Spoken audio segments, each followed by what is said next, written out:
Permítanme acomodarme. Vamos a poner el cronómetro porque no me quiero pasar de tiempo. Me han dicho que si uno se extiende, esto se abre y pasa para abajo. Así que para prevenir, vamos a controlarnos el tiempo. Bueno, hoy la ciudad está de fiesta, ¿no? Está de celebración. Y no es para menos, estamos cumpliendo, nuestro Belleville, nuestro lugar en el mundo, está cumpliendo 349 años. Y realmente los cumpleaños son motivo de alegría, de algarabía, de celebración, de fiesta. Está bien que se haga fiesta.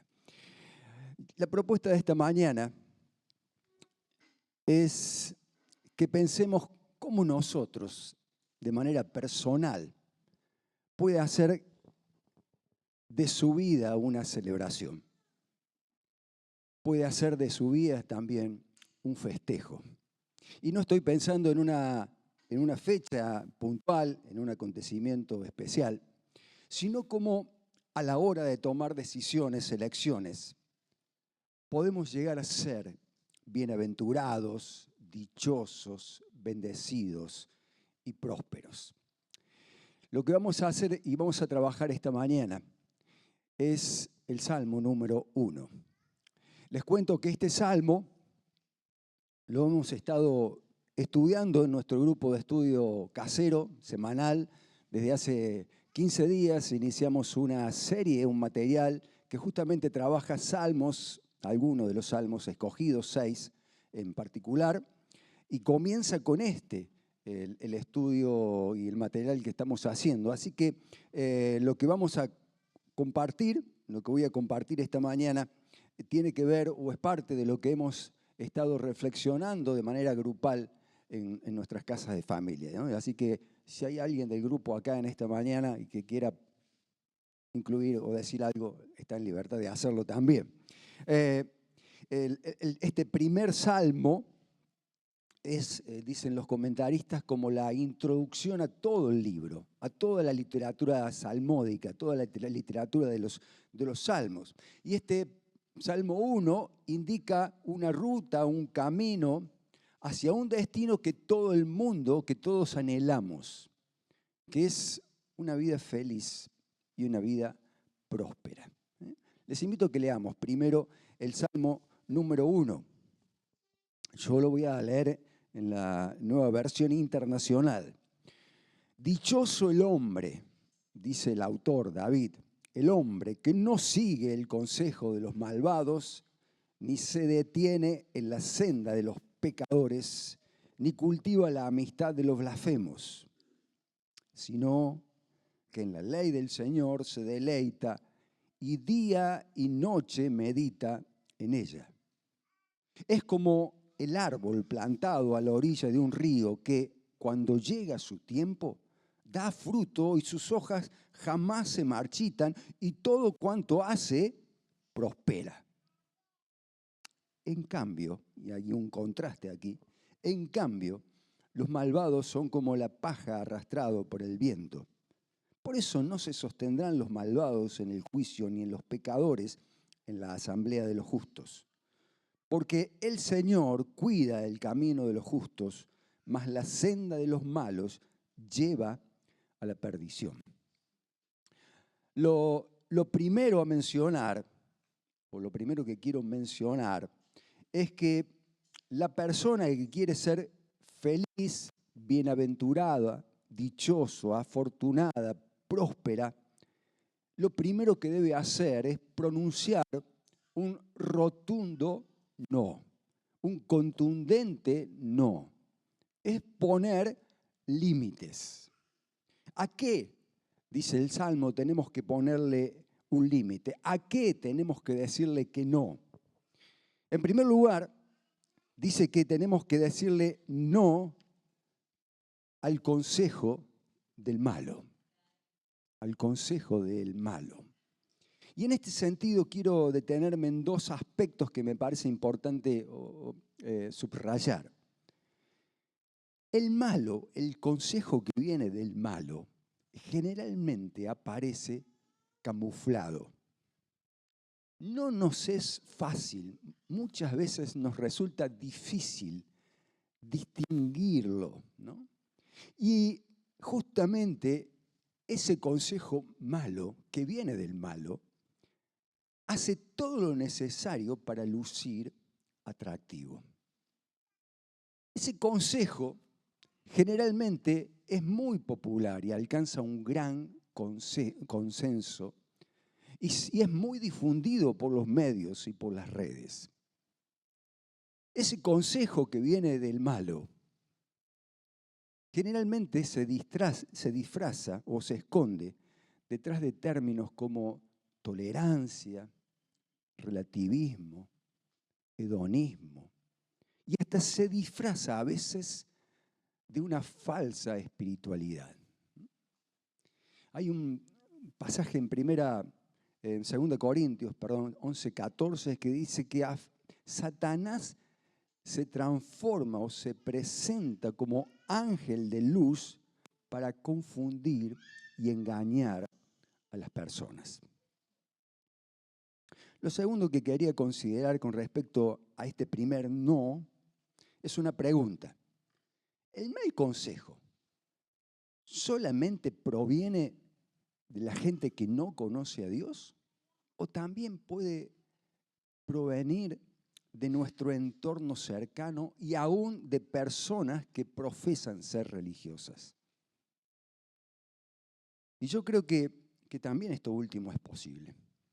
Muchas veces, aún con buenas intenciones, podemos recibir un consejo inapropiado de personas cercanas. Y en este sentido quiero traerles un ejemplo en la vida de Jesús. Hay un acontecimiento en la vida de Jesús que él está yendo a Jerusalén, donde va a ser finalmente crucificado, y les anuncia a sus discípulos este acontecimiento. Les dice claramente que allí en Jerusalén iba a sufrir mucho en manos de los religiosos, que finalmente lo matarían. Y entonces Pedro, no sé si tenemos el versículo por allí, entonces Pedro lo lleva aparte, lo comienza a reprender, lo aconseja, le dice con claridad que no puede estar diciendo y anunciando semejantes cosas. Dios nos libre, Señor. Eso jamás te va a suceder a ti. Y Jesús con dureza y con claridad le dice a Pedro, aléjate de mí, Satanás. Representas una trampa peligrosa para mí. Ves las cosas solamente desde el punto de vista humana y no desde el punto de vista de Dios. Y aquí creo que hay una pauta importante para distinguir los consejos que recibimos. El consejo es expresado desde un punto de vista humano, desde la emoción o provienen de la voluntad de Dios. ¿Coincide el consejo con los principios que tenemos en la Biblia? En el consejo, ¿hay una búsqueda de manipulación o de control sobre mi persona? ¿O apunta al sometimiento y a la obediencia de la ley de Dios? El primer no. El segundo no que pronuncia el Salmo es que no se detiene en el camino de los pecadores. Ahora, si todos somos pecadores, ¿a qué se refiere el salmista? Hay otro versículo importante que quiero compartir que está en 1 Juan 3:9.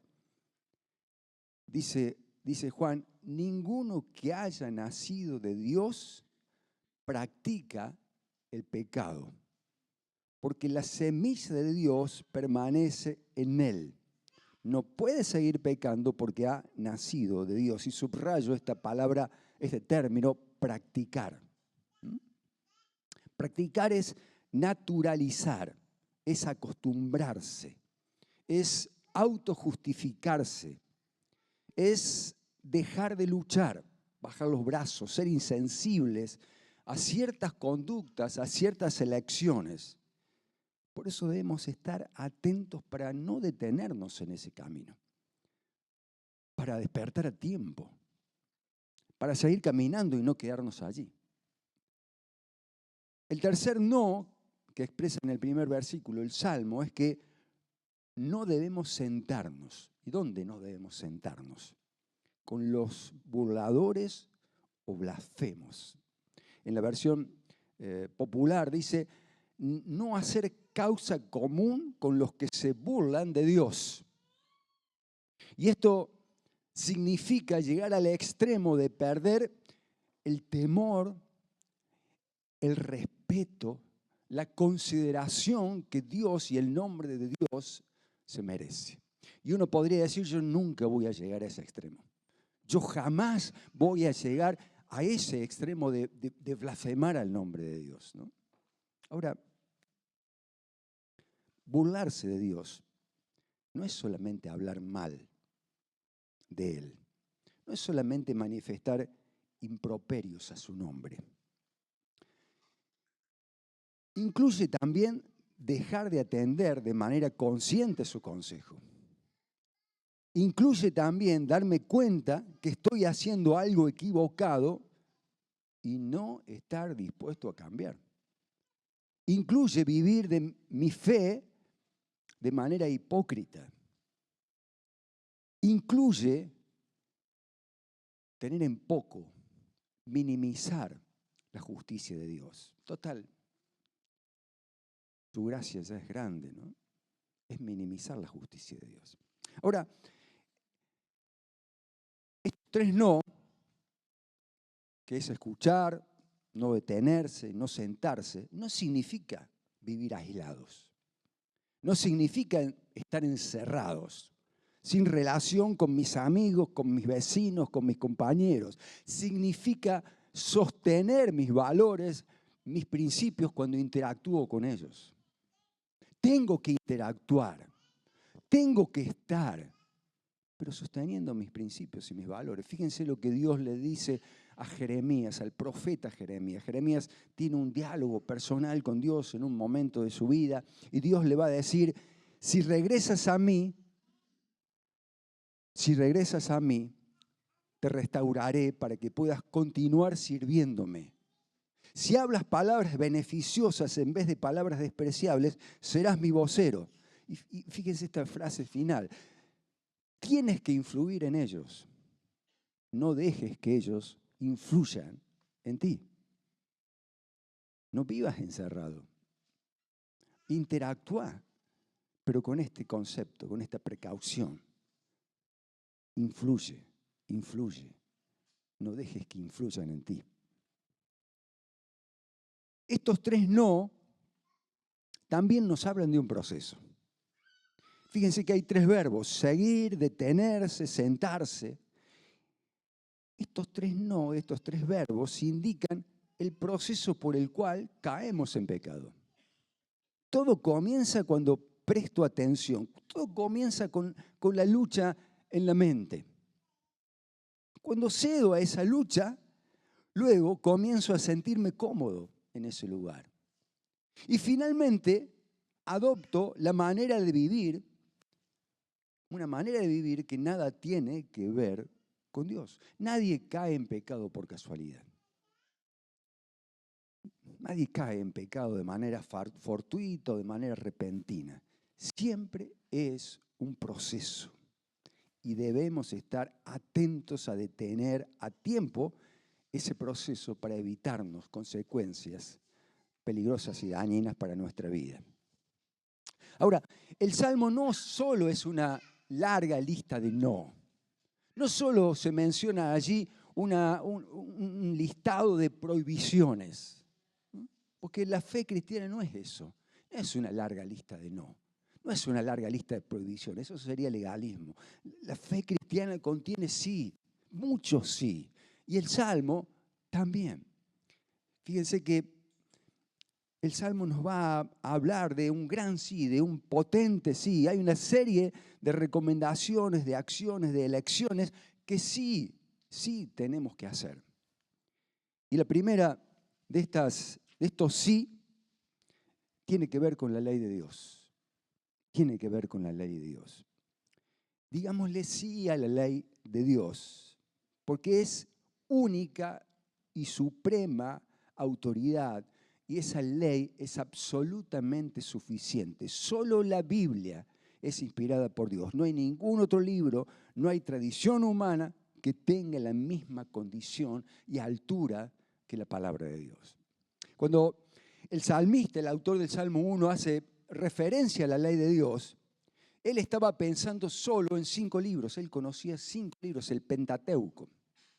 Solo eso. Es más, tenía un acceso bastante limitado a esa ley escrita, porque generalmente lo escrito, los pergaminos o los papiros estaban en manos de los sacerdotes, así que era bastante complicado el acceso a ese material. Hoy nuestras Biblias contienen 66 libros, contienen toda la revelación de Dios. El acceso a esa palabra es ilimitado, de distintos formatos, no es exclusividad de nadie. Pero además la ley de Dios no es una legislación, es un, permítanme el concepto, un paquete de instrucciones para la vida que incluye promesas, consejos, advertencias, normas, son la consecuencia de la revelación de Dios hacia el hombre. Por eso el salmista en el Salmo 139, 32 dice, corro a tus mandamientos porque tus mandamientos han ampliado mi manera de pensar. Esa necesidad de estar en esa ley. El segundo sí es que esa ley debe representar un deleite. Me deleito en la ley, ¿no? Encontrarme con la palabra debe transformarse en un tiempo de alegría, de satisfacción, de celebración, de disfrute, y no una obligación rutinaria porque tengo que cumplir con los deberes de un buen cristiano, ¿no? El tercer sí es que podamos meditar en ella. Tenemos allí en la pantalla que meditar significa literalmente musitar, leer, dialogar consigo mismo sobre las grandes verdades que contiene la Biblia. Implica fijarlas en la mente y en el corazón, experimentar el sabor y el poder de ellas en la vida cotidiana. Meditar es mucho más que hacer el devocional a la mañana. Es poder contemplar, es poder preguntarnos, es investigar. Incluye renunciar al espíritu de apuro y encontrar espacios de quietud. Sé por experiencia propia que no siempre es fácil esto. Entiendo también que hay temporadas en la vida donde manejar los tiempos no es nada sencillo. Y esto a veces nos llena de culpa, ¿no? Porque, bueno, el trajín de la vida no nos permite a veces encontrar esos espacios. Aprendí en esas temporadas que no tengo que hacer de la lectura o la meditación una carrera de maratón, sino que tengo que ir lento, disfrutando del proceso, saboreando de a poco y no tragando de golpe. Aunque no llegue a leer toda la Biblia en el año, vayamos lento, pero disfrutando y contemplando el proceso. Los términos día y noche que usa el autor se refieren no solo a que la lectura se hagan en distintos horarios del día, implica pensar la palabra mientras voy por la vida, mientras vamos por la vida. Implica declararnos la palabra. Necesitamos declararnos la palabra. Romanos dice que la fe viene por el oír y el oír la palabra de Dios. Fortalezcamos nuestra fe declarándonos a nosotros mismos la palabra en cada circunstancia. Es también vivirla, es perseverar en sus principios. El cuarto sí tiene que ver con los resultados que esa palabra produce. La palabra tiene la capacidad de transformar al ser humano, de hacernos a los pecadores justos, ¿sí? Fíjense que como todo poema, los salmos son dentro del género poético, vamos a encontrar allí algunas figuras que usa el autor para describir cómo esa palabra nos transforma, cómo Dios nos transforma, ¿no? Pensemos que quien escribe está viviendo en un ambiente natural desértico. Este salmo fue escrito justamente rodeado de ese ambiente desértico, con muy poca agua, con muy poca vegetación. Un árbol era sobrevalorado en aquel momento.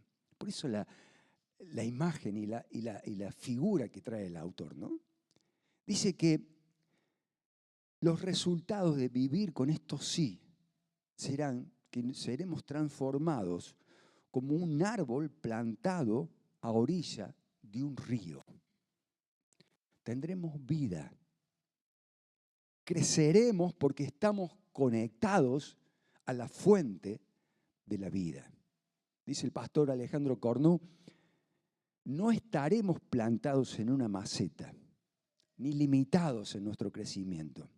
Nuestras raíces tendrán abundante alimento y nuestro crecimiento va a ser permanente. También el Salmo expresa que cuando llegue su tiempo vamos a dar fruto y sus hojas jamás se van a marchitar. Y esta figura nos habla que no solo estaremos bien plantados, firmes y estables, sino que también seremos productivos, ¿no?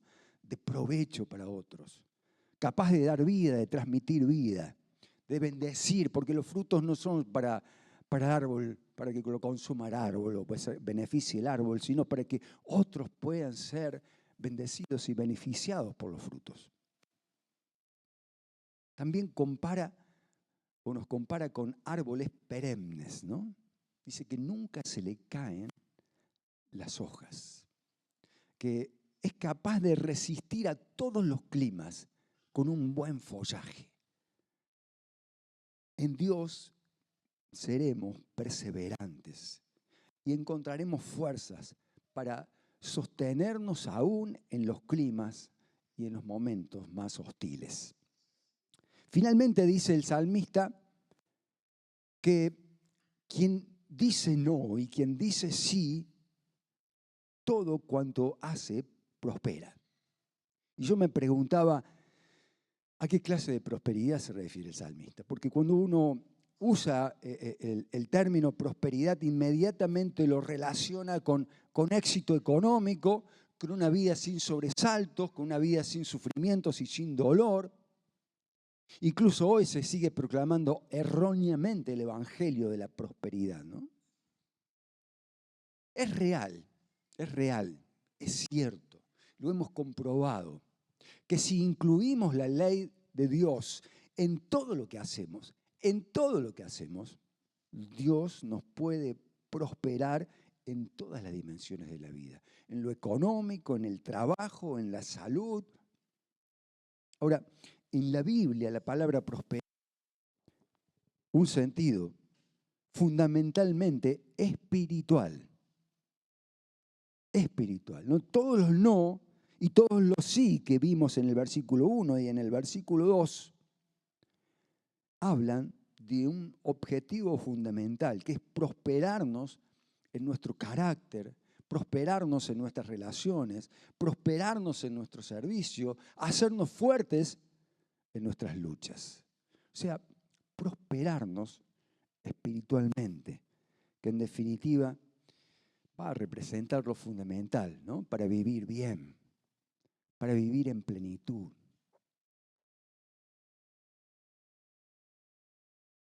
Varios no y varios sí.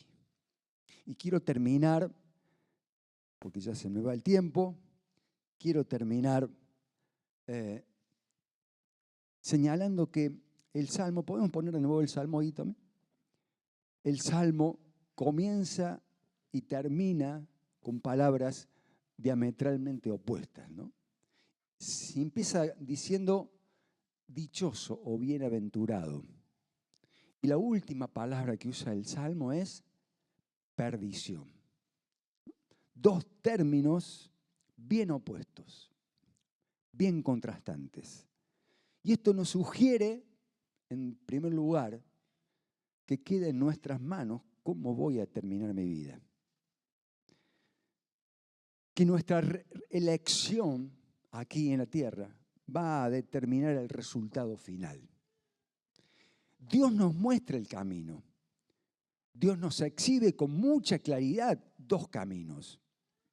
Ahora, somos absolutamente autónomos para decidir cuál agarramos, por cuál caminamos. Pero también estos 2 términos opuestos nos desafían a anunciar el camino de la ley, para que muchos puedan ser dichosos y prósperos. No podemos quedarnos tranquilos y felicitarnos y palmearnos los unos a los otros porque hemos sido bendecidos al ser hijos de Dios, porque somos bienaventurados. No nos podemos conformar con eso. Debemos sentir la urgencia, la necesidad, para que muchos de nuestros amigos, de nuestros vecinos, de nuestros compañeros, de nuestros familiares, también puedan ser parte de un desfile, pero no en la calle Córdoba, de un desfile triunfal, victorioso, porque han entendido que es necesario poner límites y decir que no, pero también han entendido que es necesario decir un sí rotundo y potente al llamado de la gracia de nuestro Dios. Los desafíos que nos deja el Salmo. Porque Dios quiere que vivamos vidas bienaventuradas, donde celebremos, donde podamos prosperar, vidas abundantes, porque para eso vino el Señor Jesús.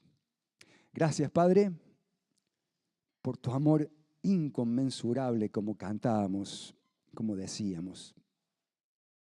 Gracias porque entendemos que querés lo mejor para nosotros. Queremos celebrar la vida cada día porque tú estás en nosotros y porque tu ley y tu palabra nos perfecciona. Ayúdanos, nuestro Dios, a poner los límites necesarios y a decir sí, sí rotundo, sí potente a tu ley, a tus principios y a tus valores. Sigue transformando nuestra vida y nuestro carácter. Y Señor, que podamos llevar frutos y que podamos compartir con otros la transformación que tú has hecho en nosotros. Oramos en el nombre de Jesús. Amén.